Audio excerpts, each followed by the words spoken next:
है म Mirik TMC block president र विशेष गरेर विगतको विधानसभा चुनावमा हाम्रो पार्टीको हार भएको कारणले गर्दाखेरि हाम्रो पार्टी हार स्वीकार गर्दै सबै पदमा रहेको टिएमसी पार्टीको कार्यकर्ताहरू सदस्यहरूले सरसल्लाह गरे बमोजिम हामी सबै आफ्नो पदबाट आज दिनाङ्क 18/5/2026 सोमबारदेखि राजीनामा दिँदछौँ। साथै आजबाट मिरिक महकुमा कमिटी विघटन भएको घोषणा गर्दछौँ। यस कमिटीभित्र जति पनि हाम्रो सङ्गठनहरू थियो, ट्रेड युनियन भयो, ब्लक कमिटी भयो, युथ थियो है, सबैलाई लिएर आज हामीले यस कमिटीलाई विघटन गरेर हामी न्युट्रल भएर बस्ने हामीले सबैले सरसल्लाह गरेका छौँ।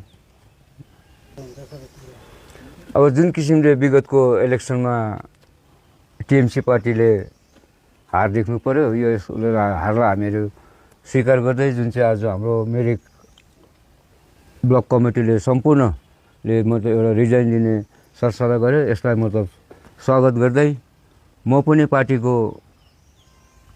जिल्लाको चेयरम्यान थिएँ र यो चेयरम्यानबाट पनि म पनि यो पार्टीको पदबाट आजदेखि चाहिँ मतलब राजीनामा प्लेस गरेर हामीले कलकत्तासँग पठाउने र हाम्रो अध्यक्ष शान्त मिसलाई पठाउने हामीले निर्णय लिइसकेका छौँ।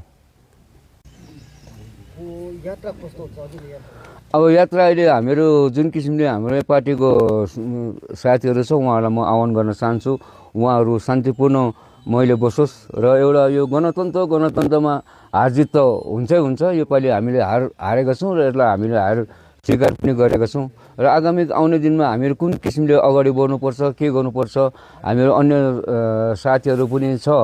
अघि बिहान मेरो धेरै पार्टीको कार्यकर्ताहरूसँग सरसल्लाह भयो, उहाँहरू भोलिदेखि मलाई भेट्नु आउने भन्दैछ। उहाँहरूसँग अहिले हामीहरू एट प्रेजेन्ट चाहिँ हामीहरू शान्तिमय हिसाबले बसौँ र पाहाडमा कुनै किसिमको झै झगडा नगरिदिने शान्तिमय हिसाबले बसेर पछि गएर हामीहरू एउटा रणनीति हामीले तयारी गरेका छौँ। त्यो रणनीति अनुसार हामी चल्छौँ।